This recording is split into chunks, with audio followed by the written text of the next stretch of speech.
कहना है, अरे गौए में बियाह कर ले, अरे प्यार खूबे करबो, अरे गौए में बियाह कर ले, अरे प्यार खूबे करबो।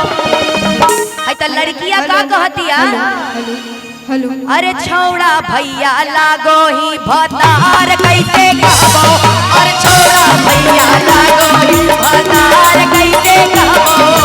गौए में बियाह कर ले प्यार खूबे करबो, अरे गौए में बियाह कर ले प्यार खूबे। बोले जाओ तनी भाव में, अरे छौड़ा भैया लागो ही भतार।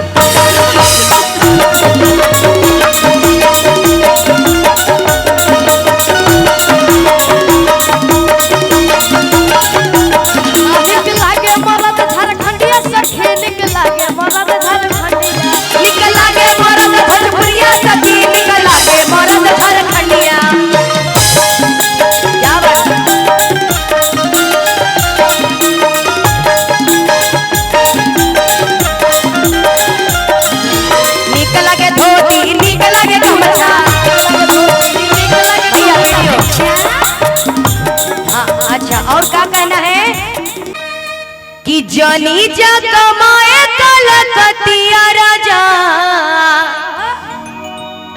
अरे मार ली सवतिया। अरे है क्या कर कैसे हो, क्या कहे के बा कि लाली ओठा लाली, अबे कदम के बोले है असुन भइल ना की के नथिया राजा। कैसे हो, जनी जा कमाए कलकतिया राजा, माली सवतिया मोतिया राजा। जनी जा कमाए कलकतिया राजा, माली सवतिया मोतिया राजा। लाली ओठ लाली कदम के बाली, सुन हो लागी के नथिया राजा। जनी जा कमाए कलकतिया राजा, माली सवतिया।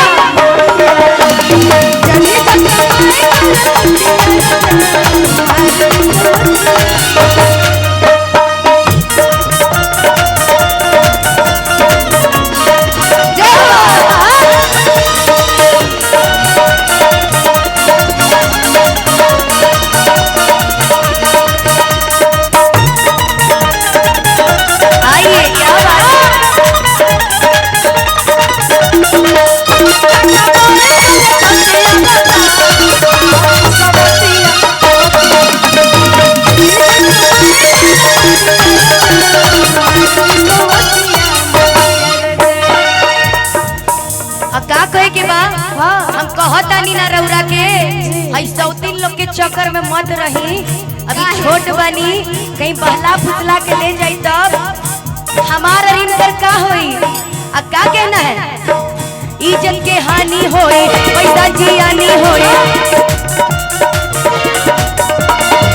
सुन नहीं करे काला कांदावा के पानी होई।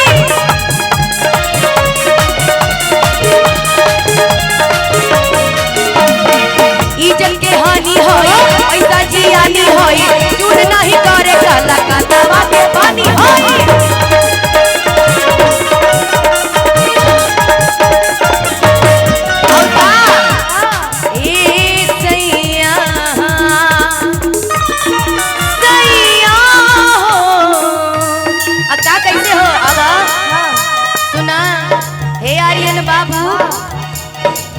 कलकत्ता में दिल मत लगई हो, नहीं तो बंगलिनिया नजर लगा दी।